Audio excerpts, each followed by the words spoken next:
Servus, grüß euch und habe die Ehre, ich begrüße euch zu einem neuen Video auf meinem Kanal Feldwalzen. Ich bin die Feldwalzen und ich habe heute einige Neuigkeiten, für den einen oder anderen vielleicht nicht ganz so neu, aber für mich waren es schon brutal neu. Ich habe das gestern gelesen und mir gedacht, jetzt muss ich ein Video machen. Und zwar heute geht es um Neuigkeiten in der Gaming-Welt, die Tomb Raider-Reihe beschreibt. Und ja, es gibt Leaks, die über das Spiel Tomb Raider, die alle, wo die Fans davon sind, so wie ich, alle ein wenig in Aufregung versetzt hat. Ja.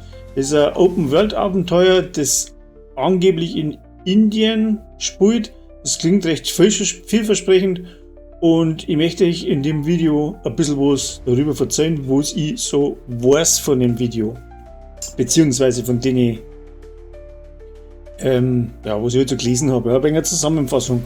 Bei den einen oder anderen interessiert es dann doch ein bisschen. Also, Hintergrundinformationen.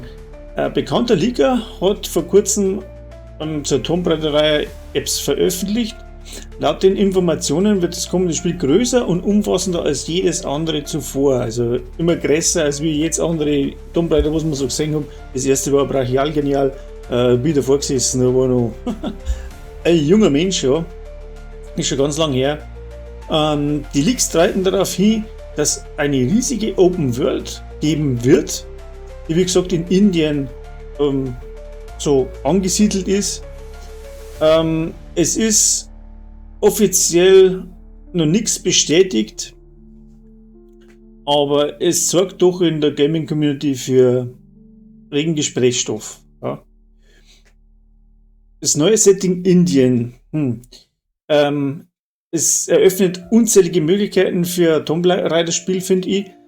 Vom dichten Dschungel bis antike Tempel bis hin zu malerischen Gebirgslandschaften. Und Lara Croft könnte sich in einer Vielzahl von atemberaubenden Umgebungen bewegen.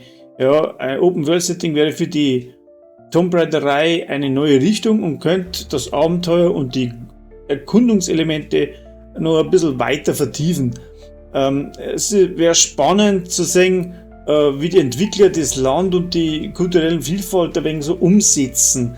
Ja, im Gameplay vom neuen Tomb Raider soll nicht unbedingt nur eine offene Welt bieten, sondern zahlreiche Fortbewegungsmöglichkeiten. Gerüchte zufolge könnte darauf Fahrräder, Fallschirme, von Bergen springen, also Fallschirmspringer.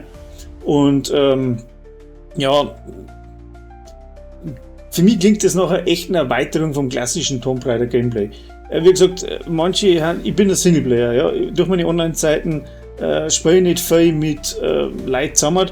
Ich versuche es aber wieder und versuche auch mich jedem zum helfen, der wo ich bei meiner Online-Zeit trifft. Oder auch wenn ich mal anders kann. Aber wie gesagt, das Solo-Spieler-Game ist es, wird sich nicht ändern, das wird immer so bleiben.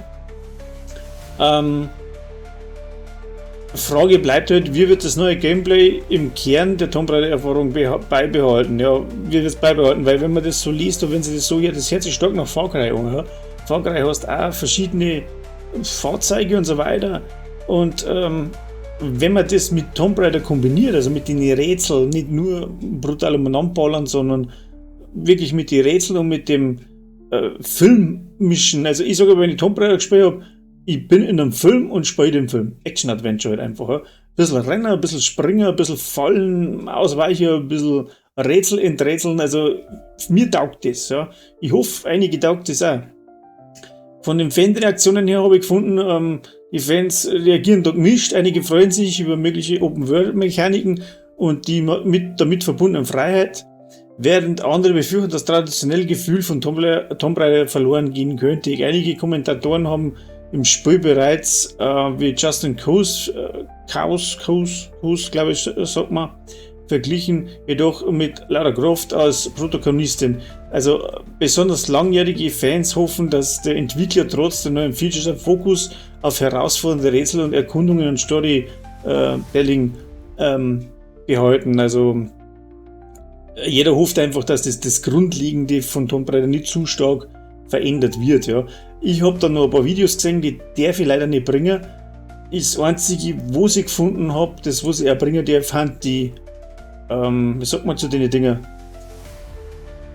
So Vorabzeichnungen, Skripte, weiß das Wort nicht, wie man das sagt dazu, aber die Dinger da, die sind auftaucht und schaut doch recht gut aus, da dazu mal sagen, ja. Also Fazit, da ich sagen, abschließend, es wird eine spannende Entwicklung für das Tomb Raider Franchise sein. Ob das so funktioniert, aber ob es hinhaut, mal schauen. Open World Setting in Indien klingt definitiv noch eine super Erfahrung und könnte möglicherweise die Serie brutal erweitern. Also ich denke mal Elefanten reiten oder sowas. Dschungel haben wir ja schon gehabt, ja, aber da kannst du brutal was einfallen lassen, würde ich mal sagen. Und ja, wenn es euch interessiert, schreibt es uns in die Kommentare, reden wir ein bisschen drüber. Ich werde auf alle Fälle da dranbleiben, ja, weil das einfach für mich, ich bin mit dem groß geworden. Also mit Tomb Raider, mit dem ersten habe ich das Spielen angefangen. Und wenn jetzt da eins kommt, ich traue mir jetzt einmal sagen, das wo so eine fotorealistische Grafik hätte, Alter, da haut's mir weg. Also das gefällt mir. Also was soll ich sagen, gell? Das war optimal. Und da mögen sie noch alle so scheiße reden, aber ich hoffe, dass das was wird. Also in dem Sinne, Abo oder Like, immer gern gesehen, bleibt dran, ich werde euch auf dem Laufenden halten, alles was ihr findet, werde ich als Video einklatschen. Also bis zum nächsten Mal, eure Feldwürzen, Servus!